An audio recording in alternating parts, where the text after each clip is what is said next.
Bismillahirrahmanirrahim. Assalamualaikum warahmatullahi wabarakatuh.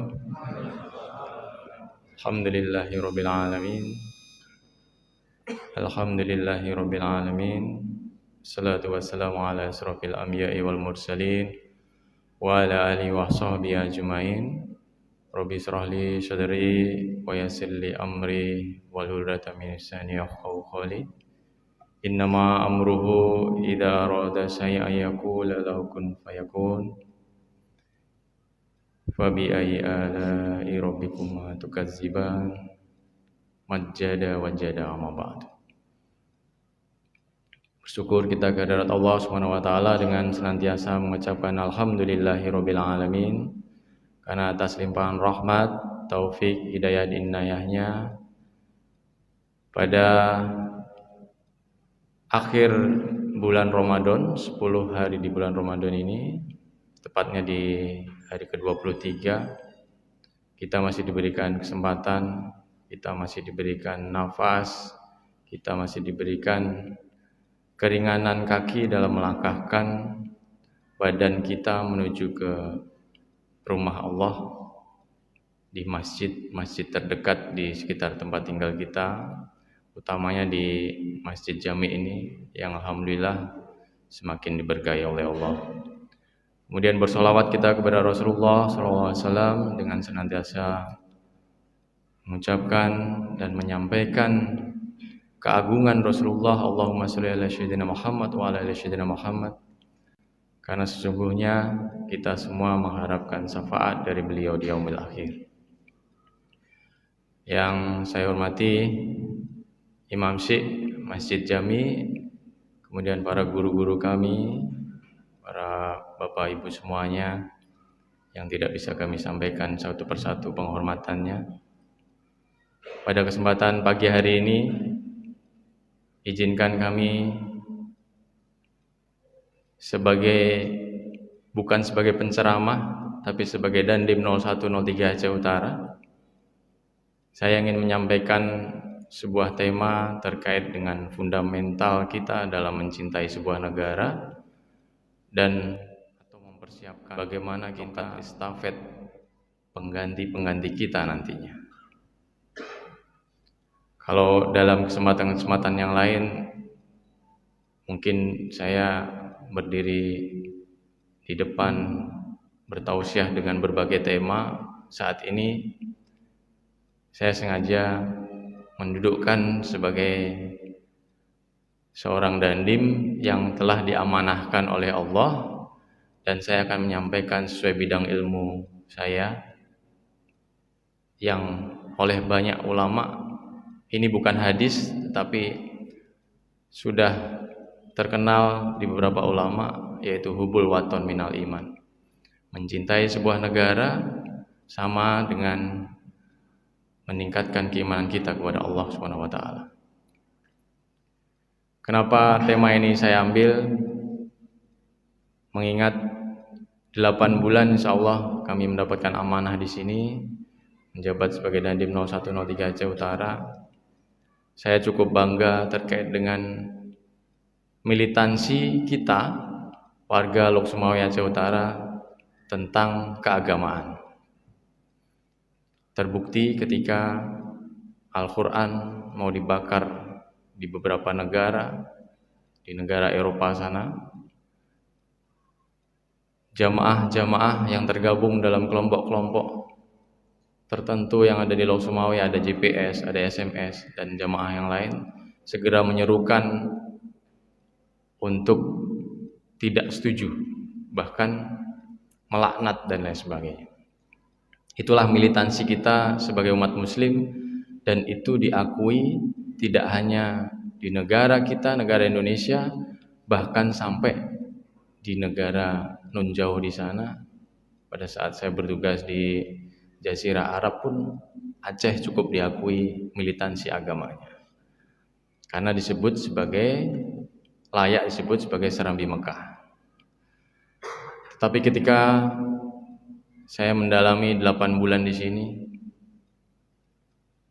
beberapa hal terjadi, bahkan pada bulan Ramadan yang harusnya kita saling menghormati sesama muslim, kita menghormati sesama kita, masih ada yang seharusnya menjadi penerus tongkat estafet kita, membawa senjata tajam di luar sana. Bahkan kalau kita hitung sekarang yang berada di masjid ini, rata-rata pasti 40 ke atas ini. Jarang yang 40 ke bawah.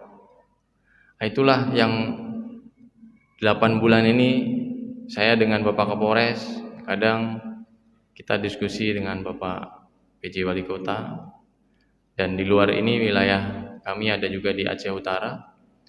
Bahkan saya pernah berdiskusi terakhir dengan abang saya, Bapak Mujakir Manaf, pada saat beliau kedukaan di Sinedun.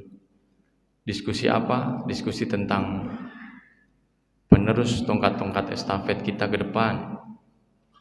Sangat miris memang, tapi inilah yang ada di depan kita. Maka beberapa kesempatan, setiap kali kami diberi kesempatan untuk memberikan tausiah atau memberikan pemahaman-pemahaman di dalam masjid terutama, saya bertekad untuk menyampaikan materi ini khusus. Kenapa? Kita terkadang lupa, terlalu asik dengan ibadah kita, sampai kita tidak memikirkan bagaimana ibadah anak kita di rumah.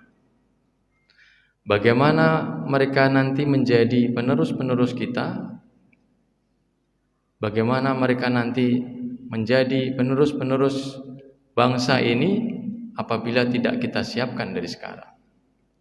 Dan ternyata ketika yang saya sebut tadi, ada anak-anak yang harusnya belajar di sekolah, yang harusnya ikut ke masjid, mereka masih asik bermain di luar sana.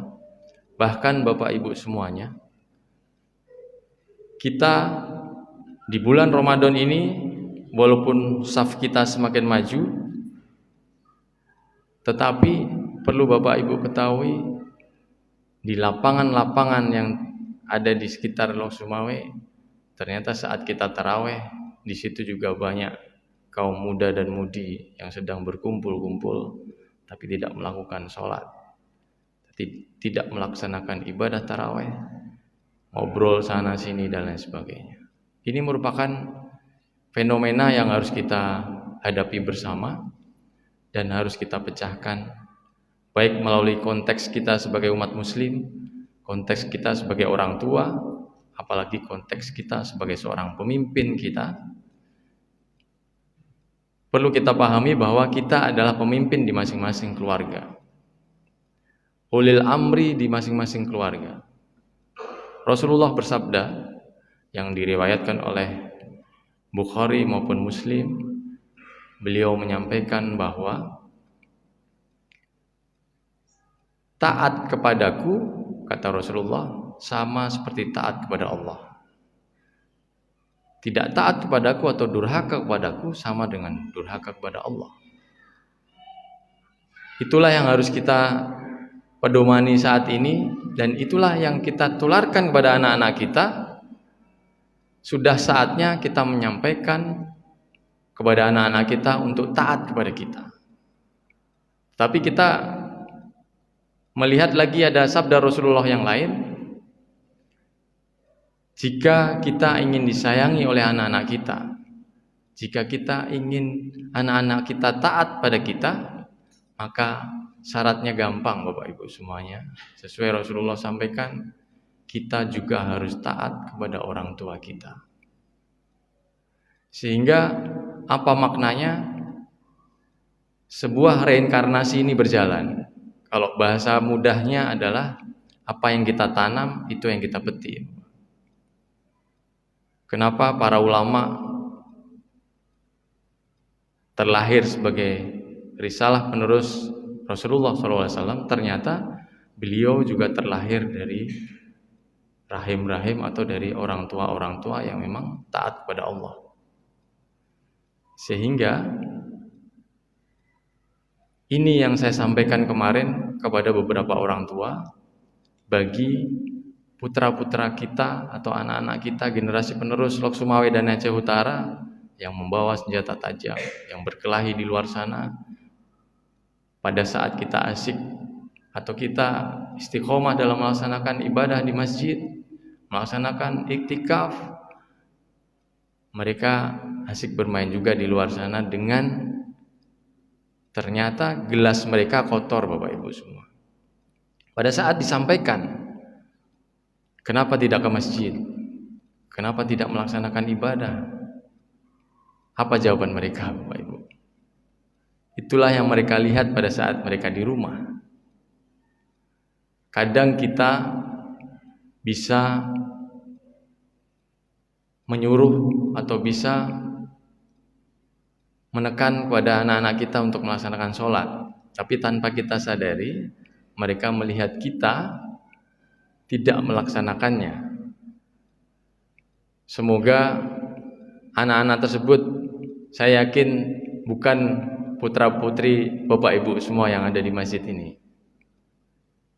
Dan ketika saya temui beberapa orang tua di rumah sakit maupun di tempat kejadian, apa jawaban orang tua, Bapak? Jawaban orang tua rata-rata dengan mata buta, ini saya analogikan mata buta, mereka menyatakan bahwa anaknya dalam keadaan baik-baik saja. Padahal putra-putrinya atau putranya sudah menyadari dan sudah mengakui bahwa dia membawa senjata tajam. Dan ternyata malam itu juga orang tuanya tidak tahu dia tidur di mana. Ini fenomena yang ada di depan kita, dan kalau kita biarkan, Bapak Ibu semua, akan terjadi seperti fenomena yang ada di luar Aceh, dalam ini di Jawa. Mungkin Bapak Ibu semuanya ingat pada saat ada fenomena, ada yang masuk masjid kemudian memukul imam, menusuk imam, bahkan menusuk mubalik, setelah ditangkap mengaku orang gila. Jika Bapak Ibu ingat itu, itulah fenomena yang nantinya ada juga di sini ketika kita biarkan. Kenapa demikian? Ternyata gelas mereka kotor, Bapak. Pada saat kita sampaikan maidah hasanah terkait ayat-ayat Allah, tidak masuk buat mereka. Kenapa? Karena makomnya beda, tingkatannya beda. Harus dikosongkan dulu gelas itu sampai bersih, baru kita isi dengan ilmu-ilmu yang bermanfaat. Ternyata ketika saya pun menyampaikan, dengan mudahnya si adik-adik itu menjawab, memang sudah dijamin surga Pak Dandim kalau masuk ke masjid. Ini kan pertanyaan yang tidak, memang sulit dijawab, pertanyaan abstrak. Tetapi inilah yang ada di hadapan kita, Bapak Ibu. Guru, kalau dulu mungkin guru bapak-bapak semuanya ada di depan, ulama, ustadz, pak guru. Sedangkan di zaman sekarang, mereka generasi Y, generasi Z, guru mereka ada di depan tangan mereka, yaitu gadget-gadget yang kita tidak bisa kendalikan. Sehingga ada pertanyaan-pertanyaan yang mungkin yang bisa menjawab adalah ulama. Dalam hal ini ulama tauhid, mungkin Abu Manan dan lain sebagainya. Jika kita menjawab salah, anak-anak itu akan semakin terjerumus, Bapak Ibu. Ada satu lagi pertanyaan yang membuat akhirnya saya panggil khusus si adik ini, tapi tidak langsung kita jawab. Kita ajak dulu sholat, kita ajak dulu zikir. Ternyata itu cukup bermanfaat dan cukup efektif cara itu. Ala dzikrullahi tatmainnul qulub. Jadi yang membersihkan hati mereka adalah zikir-zikir kepada Allah, bukan perkataan kita, Bapak. Setelah kita ajak zikir, setelah saya ajak sholat, setelah itu saya sampaikan beberapa hal, ternyata malah masuk, Bapak.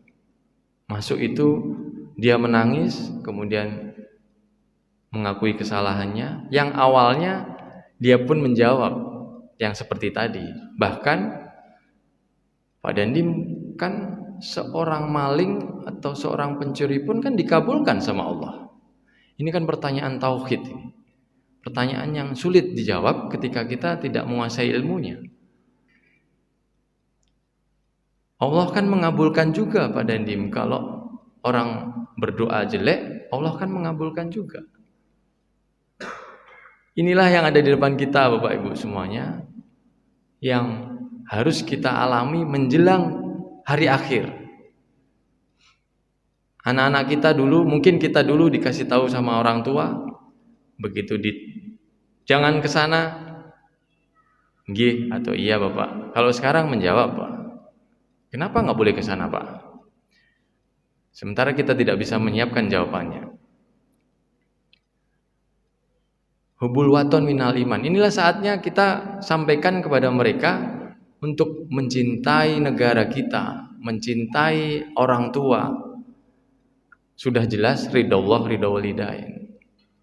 Kenapa saya masuk di materi ini? Karena semakin kesini semakin hilanglah panutan-panutan kita. Allahumma yarham Abu Tumin. Mungkin sebentar lagi siapa? Sebentar lagi siapa? Sementara semakin hilangnya para penerus-penerus Rasulullah, penerus-penerus ilmu Rasulullah, tanpa kita siapkan generasi penerus kita, akhirnya yang ada adalah sami'na wa ata'na tanpa berilmu. Yang ada adalah taat dia kepada pemimpinnya, tapi pemimpin yang tidak tahu ilmu, tidak tahu adab beragama dan lain sebagainya. Jadi marilah pada kesempatan yang baik ini saya menyerukan kepada diri saya sendiri, kemudian kepada Bapak Ibu semuanya, kita semua punya generasi penerus Bapak, yang di saat anak Adam meninggal dunia, 3 hal yang tidak terputus diantaranya adalah doa anak yang soleh dan solehah. Saya teringat ketika salah satu ulama besar kita, Gus Dur, mantan Presiden Republik Indonesia, meninggal dunia. Tidak sempat makamnya sepi, Pak. Selalu berzikir orang situ, selalu berdoa dan sebagainya. Muncullah dari hati kecil saya pribadi, bagaimana caranya supaya seperti beliau. Akhirnya saya menemukan seorang guru Duriah Rasulullah di Solo, bahkan banyak Duriah Rasulullah yang lain, yang menyampaikan bahwa kembali lagi ke ajaran-ajaran Rasulullah, sabda Rasulullah yang tadi, jika kalian atau jika umat Islam ingin anaknya taat kepada orang tuanya, kita juga harus taat pada orang tua kita. Kita harus mendoakan orang tua kita. Itu terkait dengan generasi penerus kita. Kemudian saya masuk pada fundamental kita dalam mencintai negara kita. Banyak ulama menyampaikan bahwa hubul waton minal iman. Mencintai negara adalah bagian daripada iman. Apa aplikasi dan yang bisa kita laksanakan? Rasulullah SAW bersabda dan disampaikan oleh sahabat-sahabat beliau mencintai negaranya, dalam hal ini Mekah dan Madinah.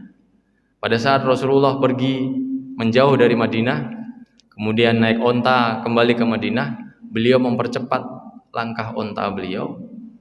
Ketika ditanya, kenapa ya Rasulullah engkau mempercepat langkah onta? Karena aku ingin melihat dengan cepat bagaimana kota Madinah yang aku cintai. Kemudian ada sabda Rasulullah lagi, ketika kita menghadapi nanti generasi-generasi milenial yang bertanya, bagaimana Pak ketika pemimpin itu tidak amanah? Apakah kita harus mentaatinya? Ini terjawab, ada sabda Rasulullah ketika ditanya oleh seorang sahabat, bagaimana ketika pemimpin itu tidak melaksanakan atau tidak memenuhi hak-hak kita sebagai orang yang dipimpinnya. 3 kali Rasulullah menghindar Bapak Ibu semuanya, tidak menjawab beliau. Pada saat yang ketiga, beliau menjawab, semua sudah ada ketentuannya dari Allah. baik itu tanggung jawab kita sebagai pemimpin maupun tanggung jawab orang yang kita pimpin. Perlu Bapak Ibu ketahui, metode kepemimpinan, hal yang prinsip adalah kita bisa dipimpin atau kita bisa memimpin. Salah satunya adalah, yang paling penting adalah kita bisa dipimpin terlebih dahulu. Filosofi sholat berjamaah dalam Islam itu adalah salah satu penerapan yang paling gampang. Bagaimana ketika kita dipimpin dalam sholat, seorang imam belum rukuk, makmumnya pasti belum rukuk. Sehingga apa yang disampaikan oleh Rasulullah SAW terkait dengan hubulwatun minal iman, kita harus laksanakan dengan betul. Semua sudah ada kewajiban atau hal yang akan ditentukan oleh Allah. Dan yang paling penting, seorang dzurriyyah Rasulullah, keturunan Rasulullah yang masih ada, dan beliau sekarang menjadi salah satu anggota Watimpres, Bapak Jokowi, Habib Lutfi, beliau menyampaikan bahwa saya mencintai negara Indonesia karena saya mencintai Allah dan Rasulullah. Ini cukup dalam Bapak Ibu semuanya maknanya. Ketika dibandingkan dengan atau disandingkan dengan sabda-sabda Rasulullah yang tadi saya sampaikan, yang diriwayatkan oleh Imam Bukhari maupun Muslim, ini cukup menjadi pedoman kita bahwa mencintai negara ini sama dengan mencintai Allah.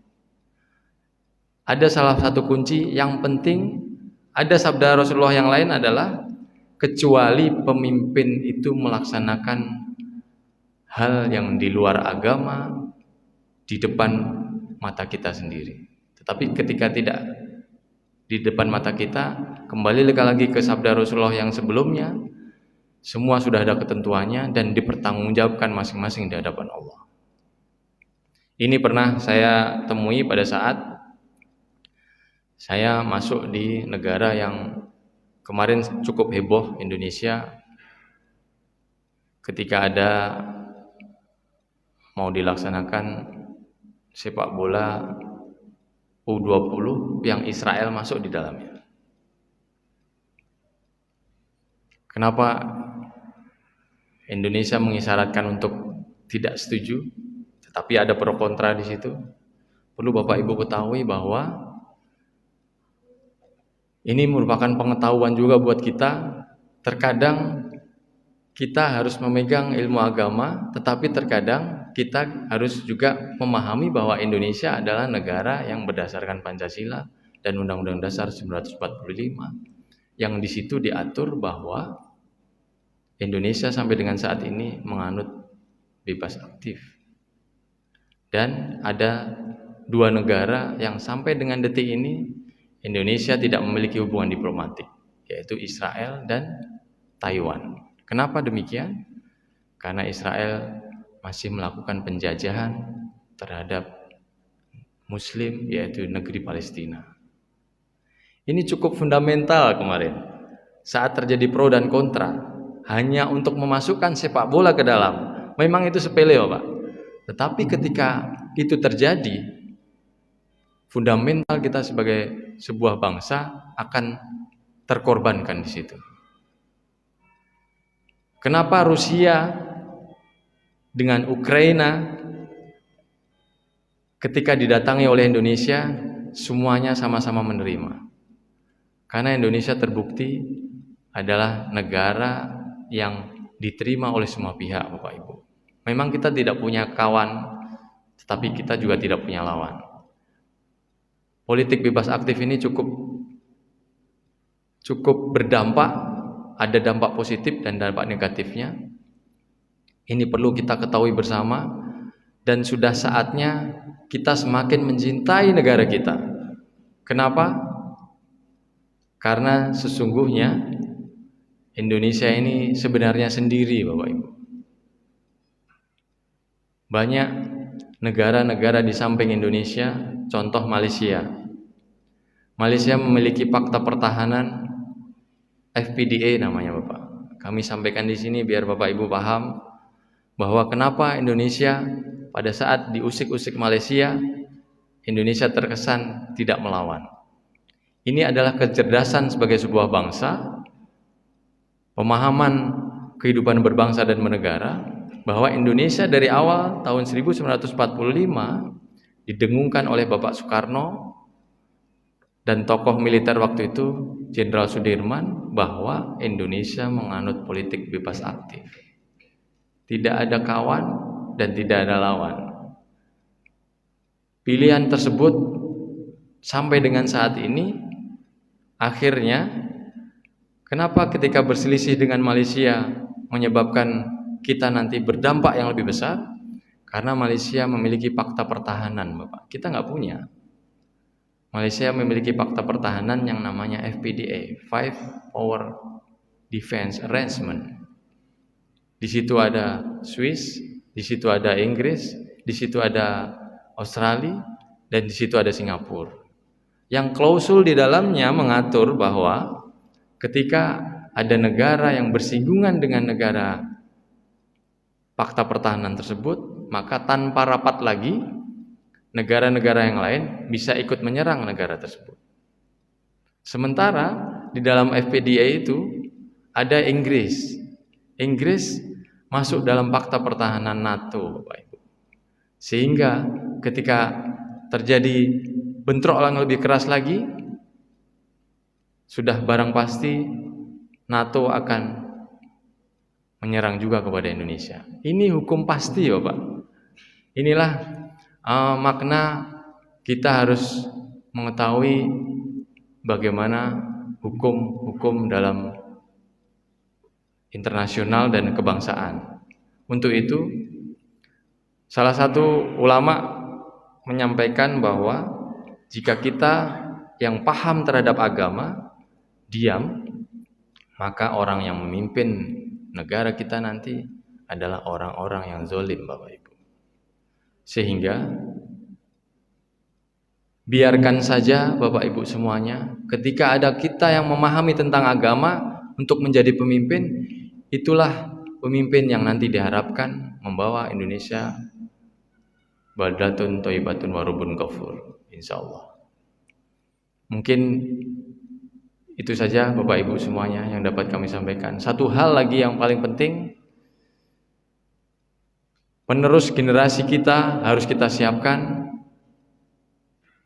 karena begitu kita semua tidak ada di sini, merekalah yang nanti akan berdiri di sini, merekalah yang nanti akan menjadi penerus-penerus kita.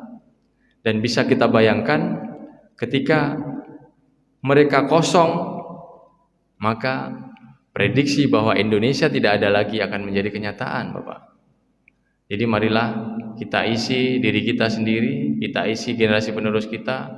Ketika 7 hari menjelang selesai Ramadan, besok kita ajak anak-anak kita ke masjid. Kita bangunkan mereka, ajak ke masjid. Setidaknya ketika kita tidak bisa menyampaikan secara lisan, kembali lagi ke Allah dzikrullahi tatmainul qulub. Biarkan Allah yang mengatur, Bapak Ibu.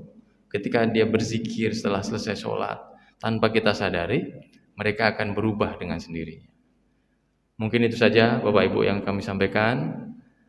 Sengaja hari ini kami menyampaikan terkait hal tersebut, karena kebetulan sore nanti juga ada acara di tempat Pak Wali. Nanti kami akan sampaikan secara gamblang di situ bagaimana keprihatinan kita terhadap generasi-generasi muda kita, dan itu adalah tugas kita semuanya. Bukan tugas Pak Wali, bukan tugas Pak Dandim, bukan tugas Kapolres, dan bukan tugas pemimpin-pemimpin di kelembagaan. Karena ternyata anak-anak itu adalah anak-anak kita juga, Bapak, yang tidur bersama kita, yang kita tahu kesehariannya, yang mungkin selama ini kita kurang peduli terhadap mereka. Mungkin itu saja. Semoga ke depan kita semua dipersatukan di surganya Allah bersama anak-anak kita juga, karena kalau cuma kita saja, anak-anak kita pun harus kita ajak. Billahi taufik wal hidayah, yang benar dari Allah, yang salah adalah dari kami pribadi. Assalamualaikum warahmatullahi wabarakatuh.